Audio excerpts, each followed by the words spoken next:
this episode of my conversation series, I had the pleasure of speaking with Bruce Ainsworth, who's the Vice President of Automation Innovation at Georgia Pacific. Bruce is a champion for utilizing technology to enhance workforce effectiveness in an Industry 4.0 world. We discussed his journey to behavioral science and how Georgia Pacific is taking an innovative approach to worker safety by leveraging behavioral science and AI. So I'd love to talk about your background and hear your story. Yeah, so I'm a chemical engineer, and I spent most of my career in chemical plants, working to optimize chemical processes and helping plants run better and helping the people who run the plants get the information they need to do their jobs more effectively. So I started as a chemical engineer because it's pretty much my family's business. I'm a third generation chemical engineer, and the other part of my family is all public school teachers. So pat a teacher on the back these days. They could use some love. And so my dad came to my career fair in third grade, and he brought a mock distillation tower that had oil and water in it. And he explained it all to all his little 10-year-olds, and I was just hooked at that point to do that. So nothing like the demonstration of science to just, hook the mind and heart of a little kid. Yeah. So from that point forward, I was always focused on becoming a chemical engineer. So I was always interested in chemistry and physics and all those things. So when I graduated college, I was working in the oil field, and the job I had, I was pretty much worked by myself in deep South Texas. And I'd be on these great big ranches working in the gas fields that were in these ranches. And so it was like 2 hours from the highway to the well inside these huge ranches. And then you were generally like 6 hours away from any other civilization. So taking care of myself and crew became kind of a life or death thing. We didn't think about it that way, but it really was high risk. So we were always making sure the risks we took were in check with the scenarios that we were in. So we always try to be safe. But, if you don't have someone to tell you what safe looks like, or you get comfortable with the situation, you can start taking extreme risks. And so that can lead to bad things. So it's very interesting to hear that context that you were in. I'm just picturing those ranches, and I'm picturing that drive, and I'm picturing that challenge that you had as well, in terms of you had to have safe behavior. I mean, you got out there on your own. Yeah. And so here I am, a 22-year-old kid who I worked on cars, and I lived in South Texas. So I was used to these people and used to the environment. But here you are, 22, 23 years old, working with people who are your parents' age, and you're having to help lead them. And that's a big thing that they don't teach you in school, and so learning to work with people and learning to help people from different backgrounds became key to success in those situations. So when I got into about high school, my grandfather told, he kind of asked me, for sure, are you really going to be an engineer? It was that kind of conversation. So I'm sitting with, incidentally, we're all Bruce Ainsworth. So there's 3 Bruce Ainsworths sitting around the table. And so they're really saying, are you really going to go to engineering school? And I was like, yeah, this is what I want to do. It's going to be so cool, blah, blah, blah. And so they said, so here's the biggest lesson you need to learn. The operators that you help make or break you. If if you help them, they will help you. If you don't take their input into consideration, you're not going to get their help. So always make sure you keep them at the forefront of everything you're doing. And at the time, I mean, I knew that because when we were in town, we'd bump into operators and, my dad would have good cordial conversations with them. And some of the operators' kids I went to school with, and they'd talk to their dads and my dad would talk. And, you could always see a level of respect between the two parties. So it was easy to grab onto that. And so I took that lesson with me to the oil field to try and help with the crazy things we were doing. And so I think that was the big key to not having an incident or anything when I was in the oil field. So I didn't really want to be in the oil field forever. It was really cool. And there's some romantic notions tied into that because you can be a big macho guy and you're swinging a hammer and, you're riding the lightning and all those cool things they talk about in the oil field. But you're away. And like I said, you're 6 hours from civilization for a week at a time. And, living out of an ice chest for a week, and it's hard work. So wanting to move to plants and get to the family business, so to speak. So found a job at a plant in Dodge City, Kansas for a fertilizer plant. And so Dodge City, Kansas has 30,000 people living there, and they have 45,000 cows living there. So you can imagine the air quality of the town. So that was a pretty good job. And then moved to Oklahoma, and I worked at the same kind of plant there in Oklahoma, and moved through the ranks as an ops leader and then an area manager. And we did a great big expansion.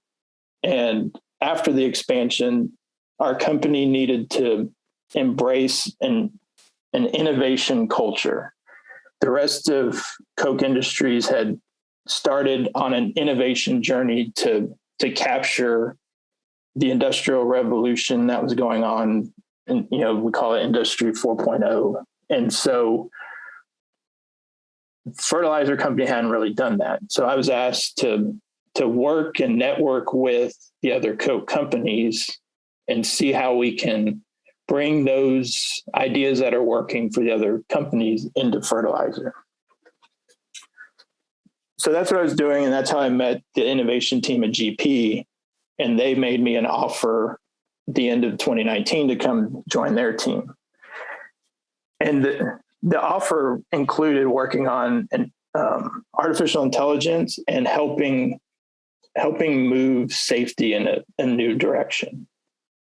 And so it was really interesting. Safety, when I was the ops leader and the area manager, safety was a big part of what we did. And we found that if you focus on safety, production and quality follow it, because if your people feel safe and your people are safe and your people are able to work efficiently, everything else kind of takes care of itself. And so I was interested in, GP has some safety opportunities. So I thought it was a good place to really make a difference in people's lives and help the company improve where we're going. And then the AI thing just sounded cool because AI is cool. I mean, I'm a geek. I'm sure some of your listeners are geeks. AI is just cool. So it's very interesting to hear your journey from, a wide-eyed child seeing the, really interesting process happen of this, this distillation to, a young adult where you start to do that at scale in the field to moving to another role where it's not about the physics, the chemistry, the mechanics of, these processes, but rather the human side of it. And you've talked so much about people. You've talked about the relationships, in the diner between, workers and groups of workers. You've talked about the people that you were with out, when you guys were, in the cow fields essentially, and the community that was there. And you've talked about how you needed to start to answer questions around efficiency, but you immediately started to talk about the relationship between efficiency and safety. And all of this is around human behavior. And now the new mandate is, includes AI. There's such a convergence of human experience, the history of industrial, the revolution. They were at such an interesting point. Yes. Yeah. And early on in my supervision, part of the motivation to become a supervisor in the plant was because I wanted to tell the people to do what I wanted them to do, because as an engineer, I was seeing these opportunities to let's improve, do this, but I was just advising. And so I was really motivated to become the leader, and then I could drive the plant the way I wanted to drive it. Well, it took about 2 hours of being the leader to recognize that's not how you lead. And so it takes working with the people, and it turned into, if you want the plant to run better, you have to get everybody on board with running the plant better. And so you can't just tell people what to do. Nobody wants to live that way. And so, people want to be challenged, and people want to be heard, and people want to know that they're making a difference. And the quicker you can recognize that as a leader, the quicker you're going to get to success. And I think that's like an obvious thing, but when you're young and you come out of engineering school where no people skills are taught, these became the lessons I really mentored any new engineer on. Was I didn't, great, you can do differential equations and you can balance chemical formulas, but how can you connect an operator to changing a temperature on a vessel will make us $1 million? Or how can you connect a maintenance person to tie off on a scaffold? Because if they don't, they could slip and fall 100 feet and hurt themselves. Tell me how you do those things.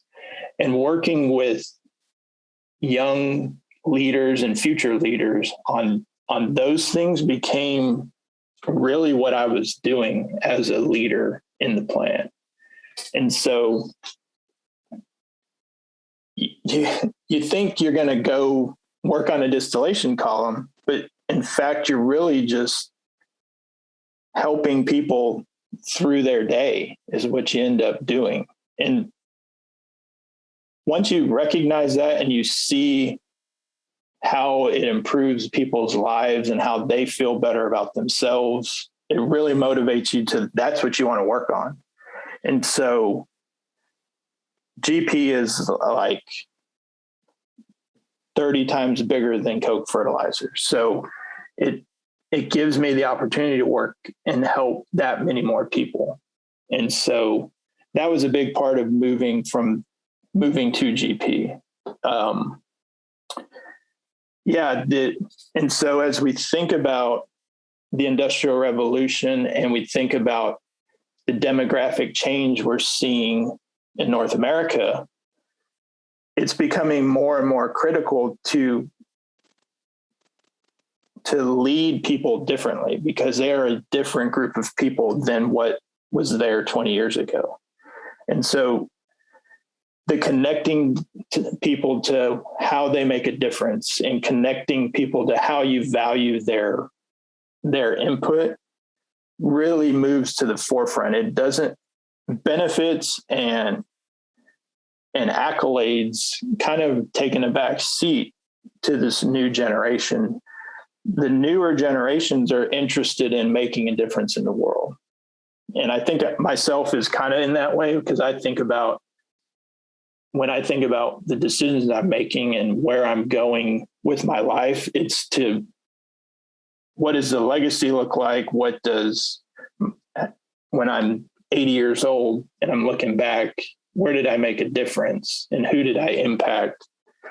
That's really where I'm thinking about when I'm making strategic plans inside my day. But not only that piece of it, but as the census data is showing us, I'm sure Canada has kind of the same census data where more and more people are moving to urban areas. Well, paper mills and chemical plants are typically not in urban areas. And so how do you work with the people that are in those areas? How do you attract people to those areas? And then how can you work with less people? That's really the big space that my group's working in, is how are we dealing with this demographic shift inside our company? Because in 10 years, our company is going to be an entirely different group of people. I mean, we have a majority of people who, because of their age, aren't going to be working anymore in 10 years. So addressing the demographic shift was a big motivation for GP to move into the Industry 4.0. If we can, because the paper industry has been around for a long time. And so these mills and these plants have had a steady stream of people, just like me, there's third and fourth generation people in these plants who all work, their whole family have worked in these plants. Well, those are kind of ending, and people are moving to bigger cities. People are getting educations and going and doing different things and getting out of heavy industries. So how are we going to capture that lost knowledge? How are we going to change from a people-dependent system to a system that doesn't necessarily need a person to drive the decision? And so that's where we think using AI, using information directly from the equipment, and putting that into a system where it doesn't need as many humans to make those decisions. That's kind of what we're shooting for. We're shooting to address our human capital deficit that we're fixing to hit. And so we've spent the last 5 years really engaged in the Industry 4.0, and we took a lot of steps prior to the pandemic to move work remotely so that we could have engineers in urban centers and not try to keep hiring engineers to be out in rural America. And so when the pandemic hit, we were pretty good shape because most of our stuff had remote access, and we had built systems that allowed for remote working. So Industry 4.0 has been good, and there's still opportunity to push it through the rest of our organization and figure out new ways to bring a data-driven culture into parts of our industry. And so our group thinks about things 5 years ahead of the operations group. And so if we think 5 years ahead, we're going to have less people, we're going to have more data, we're going to have more instrumentation. What are some things that we could do to get the organization a point of view of what 2028 looks like? And so that's kind of what we do in our group and how we approach the day. Fantastic. There's a lot in what you've said that I want to pick up on. So one of the things that you talked about was the behavioral challenge of the young leaders coming in to the mature operators and ensuring that there was a healthy dynamic and that the leadership training wasn't necessarily there. And that was, something that you became passionate about, was learning that culture and being able to work in that dynamic in a way that was respectful of people's need for autonomy, people's need for mastery, people's need for, purpose and independence and direction. These are classic psychological concepts that are covered in organizational behavior, which is a specific discipline in psychology and the human and decision sciences. These are the things that you are uncovering as necessary content to optimize the dynamics of that plant. These are the human dynamics.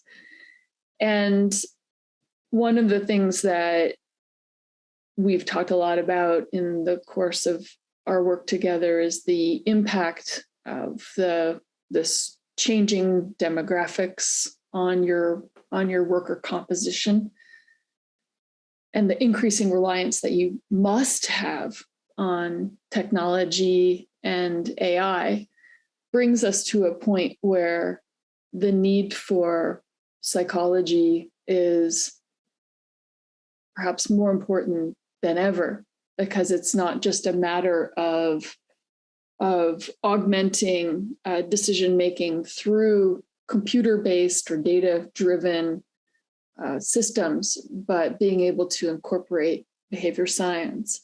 And it's been very exciting for me to have these conversations with you, do this work with you, where we bring in the behavioral sciences. But obviously, I'd love to hear your point of view on that journey. Yeah. So for me personally, the journey started with Moneyball and watching the movie. And the movie inspired me to read the book. And because at that point in time, that was, 8 years ago, I was trying to connect people to the value of data, and so like what we sometimes joke about, backing our thoughts with science is sometimes a revelation, and we chuckle about that. But that really, that was kind of the start of the journey, because it talked about what it took to make a change and break the old paradigms. And so a big piece of innovation is not necessarily finding cool technologies. It's more, the way I see innovation, it's more about seeing what cool things other people are doing and figuring out how you can do the same thing in a totally different space with a totally different group of people.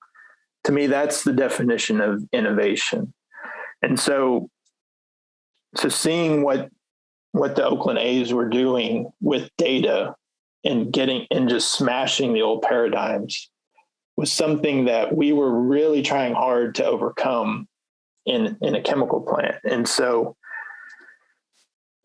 once you start rolling that snowball, you move into other books. So we looked at the Undoing Project, and then that naturally leads into Think Fast, Think Slow, Think Fast.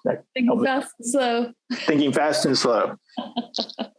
And then the new book, Noise. And then, so that was my personal journey that got me to you guys. But then kind of at the same time, my team was looking at, my GP team before I got here was looking at eye tracking. And they were trying to understand, how could we implement this new cool tool into helping safety? And how could we use this tool to help with console operators? So a console operator is someone who sits in front of 8 computer screens, and each screen has a different section of a processing plant.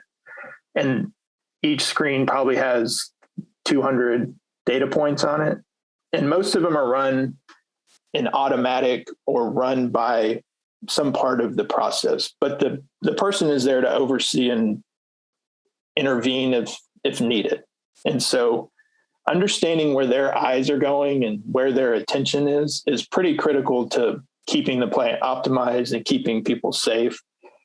But in addition, we were thinking about eye tracking in forklift drivers to see where their attention was.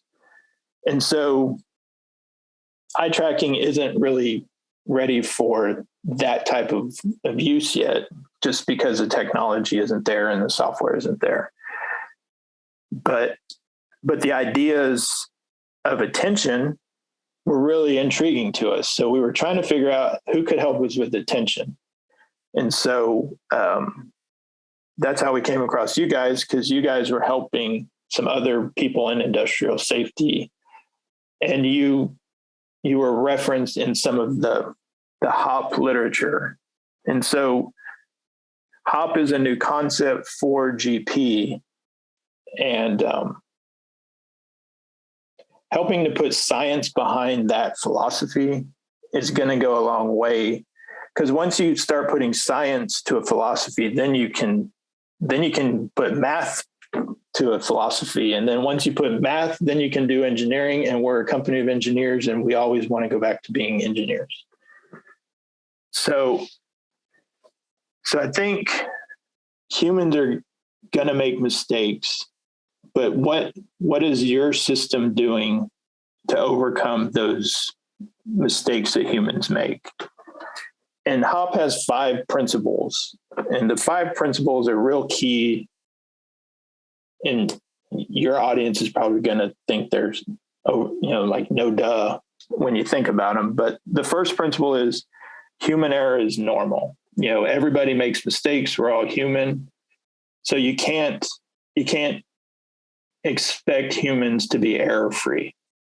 And so in previous safety cultures, or just culture in general, the assumption is humans can't be error-free, and that's just an incorrect assumption. So you have to get grounded on that principle right off the bat, that humans are humans, everybody makes mistakes, and if you think they're not, we need to talk about AI. But we're going to talk about humans still. So the second one is blame fixes nothing. So in an investigation, it's easy to point the finger. It's easy to question their judgment at the time. And that doesn't really help anything, because if humans are humans and humans make mistakes, the majority of the mistakes aren't going to be malice or intentional. They're probably going to be because a cognitive process is broken down. So blame fixes nothing. But if blame, so the adverse to that is the third principle, which is learning is vital. So if you can set up after an incident, when you're reviewing an incident, that this is a learning opportunity, and that there's no, if you can get people to trust the investigation and trust that you have their good, their goodwill at, I'm trying to think of the right word. If you have their intent, best intentions at heart, they're going to open up to you, because they want to learn from they don't want to do it either. They don't want to have a repeat of an incident, because incidents aren't fun and usually they're life altering, and we don't want to do them. So I think everybody in the room wants to learn from them. So a big one that we spend a lot of time with helping the organization with is context. And the fourth principle is called context drives behavior. And so right in our wheelhouse. Yeah. And so the other ones as fundamental principles, but this is the one obviously that speaks the most to me. Yeah. And this is our biggest opportunity, because how do you get people to see context? Because everybody has their own filters of the world. And so if I see the world differently than you see the world. Are we getting to the right context of the world, so to speak? And then the last principle is how a leader responds to failure matters. And so if anytime you have an incident, you fire everybody, nobody's ever going to talk about their incidents. So, but if anytime there's an incident, the leader is responsive to the needs of the individuals first, then is reflecting upon how they themselves, the leader, could make the incident have not occurred, and really focuses on how can we learn from this? How can we make sure it never happens again? How can we improve our overall system so that not just this one specific thing, but are we moving towards an incident-free workplace? So if leaders are responsive that way, the organization as a whole is going to have a positive tone to the situation. I got to tell you, Bruce, my favorite instantiation of this, making it safe, because this is a concept called psychological safety, where you're comfortable, revealing your own mistakes, to being comfortable to call out your managers or others who might be doing something wrong, and creating a place where it's safe to confront these issues. So my favorite example of this is there's an organization called Fuck Up Nights. And this group comes together where people are invited to give a talk. And the whole purpose of the person's talk is it's aimed at startups or other kinds of business failures.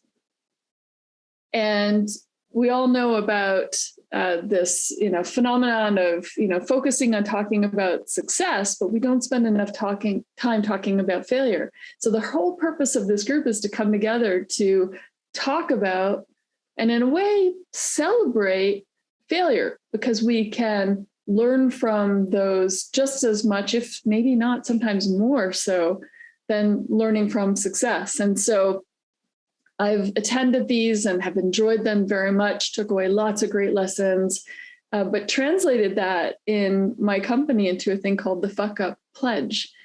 And every employee has to sign this pledge that says that they acknowledge that they're going to make a mistake. And it provides a path in terms of how to deal with that mistake that is based on trusting the organization, recognizing that it's a we culture and that together we're going to solve it no matter what it was. And to even recognize, back to the principle that you had articulated around, blame doesn't solve things, blame doesn't help, combined with, people make mistakes, combined with, it's context matters. That Fuck Up Pledge acknowledges those exact principles to be able to say, even if you made a mistake, there's still other factors that contributed to that. And we want you to acknowledge that, to embrace that, to accept that, so that we can then collectively solve that problem. But that's creating that umbrella of psychological safety that you were describing. Yeah. And part of the early days of Industry 4.0 stuff was the fail fast model and the don't be afraid to fail. But as a society, that's a very ingrained thing in, I guess, Western society. I can't speak for the rest of the world, but if you really take a look at it, there's a lot of failure out there that's just been polished up to look like a success, or right. A lot of stuff you can learn from failures that we sweep under the rug just because the final score wasn't what you wanted. And so when you start thinking about all the things that didn't work for you in your life, but you learned a lot from, or things that, didn't go your way in the end, but you got something out of the journey, you should celebrate that journey because it was a life experience that had a positive impact going forward. So yeah, those are interesting concepts. Yeah. It's all part of what makes the role of psychology in that human experience, in that design, so important. It's not just about powering up the technology. Exactly. Yeah. I mean, the technology is the easy part. The people part is the tricky part. And so, really transforming a culture or a group of people and transforming to a different state, getting people out of their routine or out of their, we've talked about where the human mind is always looking to make everything easy. Well, part of transforming is breaking those neural connectors to grow or do something different. And that's hard because your brain is good with status quo. Entropy, isn't that what that's called? So one of the other things that we've talked about is, first of all, with Moneyball, I very much agree with you. That's just such a revolutionary set of insights, not just for baseball, but for the boardroom. And that is the use of data in particular statistics in challenging our intuition, our heuristics by which we, the rules of the game that we built through our intuition, through legend, through myth, are not necessarily correct and valid. And one of the things that we can do to challenge that is to have data and patterns of data and have rich statistics that say, hey, that's actually not true. Look at these more complex patterns that, it takes a computer and it takes the math to surface and to put in our face. And Moneyball is so powerful and disruptive because of that. But it's not everything. If the data that's going in is biased, or if the data going in is limited, or if the reader of that data is bringing bias to the table, then there's only so far that these systems can go.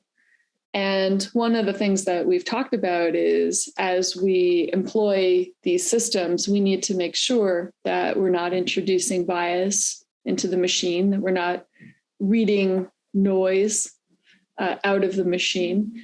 And it's very important if we're going to have thinking and, feeling, I say that metaphorically, AI, then we need to have experts in the science of thinking and feeling in the design and in the development of these machines, and of course their implementation and adoption. Yeah, and the way we look at AI in two forms. There's the popular AI of today that's using huge data sets and can take an observation from these huge data sets and can answer a question. But if the data starts dramatically changing or you need to ask a different question, you have to go through that whole process over. Being that our data, we don't have a whole lot of data that's older than 2 years old. And we're not in an industry where there's 1 million cars on the highway, so we can collect a big data set quick. We have 35 paper mills and there's only them.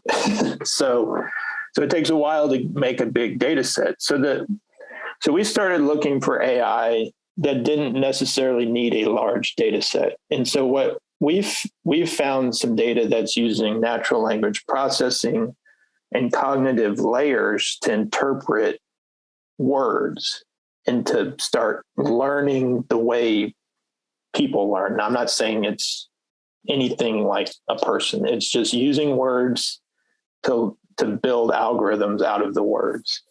And so from those domains and learning that corpus, we're able to ask any question inside that domain because it has all of that knowledge. Now, if we wanted to ask the same question at a different place, we'd have to teach it about that place with a different, whatever the differences are between the two bodies of knowledge. And so, so if we're thinking we're going to teach a machine the way we teach a 3-year-old to read, and we're thinking that the machine will be able to answer questions like a 4-year-old because it's been reading since it was 3, we probably should get people who know how 3-year-olds and 4-year-olds think so that we can make sure we're being good parents, so to speak, to it. And so, getting you guys to help us think through how do we set up these databases and how do we ask the question the right way has been a novel idea in the AI space, I think. So some of the work that we've done so far has been to help expand the point of view that is common around this idea of attention. And the going in premise that many people have is all we need to do is increase the attention that people have on their job, and that'll lead to more productivity, that'll lead to better safety, and so on. But our research shows that there's actually kind of some pros and cons with that. On the one hand, if people are too attentive, they might miss out on very obvious things. A really fun example of that is this idea of the invisible gorilla. When people are so dialed in, there's this idea of too much attention means you're blocking out other things. And this is a very natural process where we get honed in on a specific task, and it's very easy for us to miss something that is incredibly obvious. And that seems so surprising, but we've seen this happen time and time again. So dialing in on that attention and understanding the bounds of what attention actually means becomes a very, very complex concept very fast. And then on the other hand, we think, well, if all we need to do is, increase attention to improve that productivity or to reduce those mistakes or errors or, perhaps, safety incidents in a factory environment, we might see that, overlooking this fact that mind wandering is a very natural part of the human experience. It's what lets us think. It's what lets us have creativity. It's what lets us, function. We're not like robots. Our minds need to wander. And a good parallel to that is thinking about how important dreaming is to our sleep. It's unhealthy to deprive the human brain of dreaming at night and disrupting REM sleep on a routine basis becomes very, very unhealthy to an individual. And in the same way, if we constantly snap an individual out of mind wandering, it'll also be, an unhealthy set of expectations on human behavior.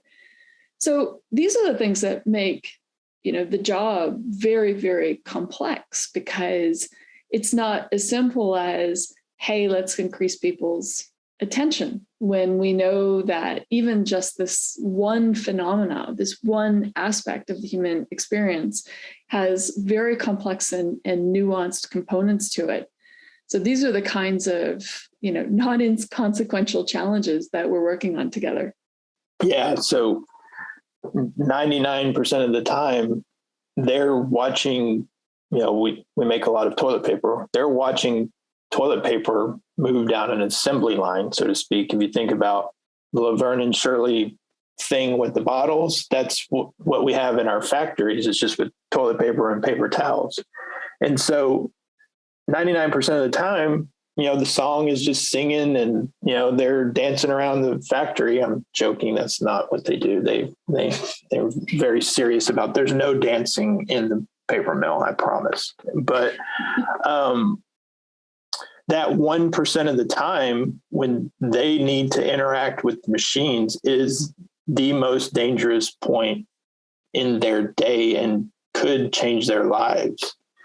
But because those 1% happen and 99.9% of the time of the 1% of the time, nothing happens, you can start lowering your risk around the interaction with the equipment, or you have these other pressures coming at you that make you need to alter the right way to interact with the machine. And so I think if we could help people right before they need to interact with the machine, quickly get refocused on, I'm interacting with the machine. It's kind of dangerous, but I've done it before. So if I just do what I'm supposed to do, I'm going to be okay. If we can help people get tuned back in right before they need to do that interaction, that is the hypothesis we think will lead to incident-free workplace.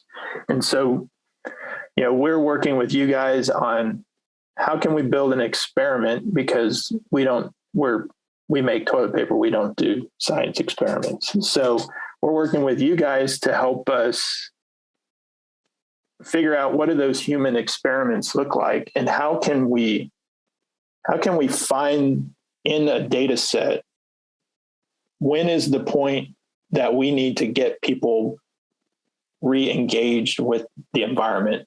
Because like you said, if we can do that and we can allow people to daydream and let their minds wander, they're going to have a more fulfilled day because they're not stressed out and focused, because anybody who focuses a long time on something generally gets a headache after 10 minutes of really focusing on something. At least I do. I don't know if I'm weird or something, but yeah, so that's the key, is if we're coming to a point where we can get technology to aid the people at the right point in time so that they can be incident free. Absolutely. And part of this journey has actually even just been studying the data and helping the organization have a fuller sense of the data and helping sort out the noise from the truer patterns.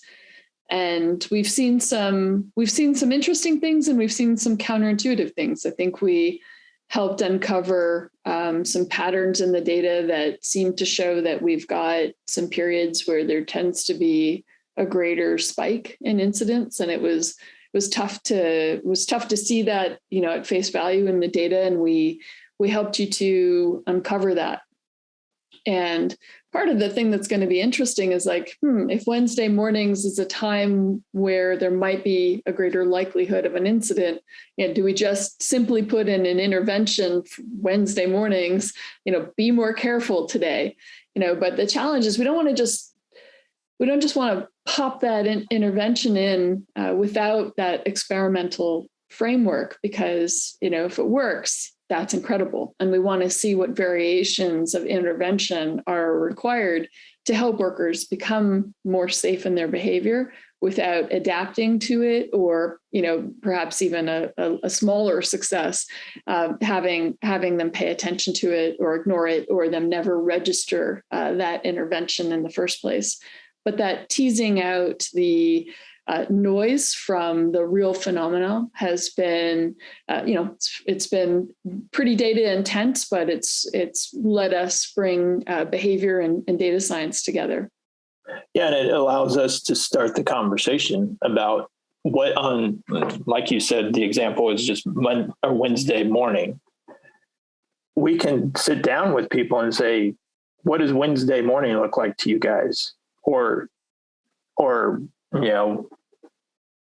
talk to the leadership team about what do you guys do on Wednesdays that's different than Fridays, and then you can start that conversation and empower the people who is being impacted to make their own change. So, if you can help people change themselves by themselves, that's way more powerful than me, the guy who sits at the corporate office, writing up a procedure and handing it to you and walking away. So, it will stick, and it will make them recognize and learn something about their environment that could improve their overall performance and safety and production. So, yeah, it is very data intense, and it takes an outside person to think about it and bring a new perspective to the data insight. So it's been very helpful. Bruce, I could keep talking with you. I know that we have gone a little bit over time. So I want to say thank you so much for this conversation. I look forward to us having another one. There was a lot to talk about here, and I look forward to us having the opportunity to share the learnings. I think it's probably okay for me to reveal that we're doing some very groundbreaking work, very pioneering work that hasn't been done anywhere else, bringing together behavioral science with data science, artificial intelligence, engineering, all to help improve worker safety. So I'm very excited about the continued journey that we have together. And I know that you are open to sharing some of these insights that will help, transform the economy and the principles of worker safety. So thank you so much. Yeah, you're welcome. I look forward to future conversations. Anybody who works with anybody else should be concerned about the well-being of those around them. And, nobody wants to see bad things happen to other people, and toilet paper isn't something people should be dying over. And so if we can do one thing that helps one person, I think we've made a difference. So thanks, and we'll keep working at it. Wonderful. Thanks so much, Bruce. Thank you.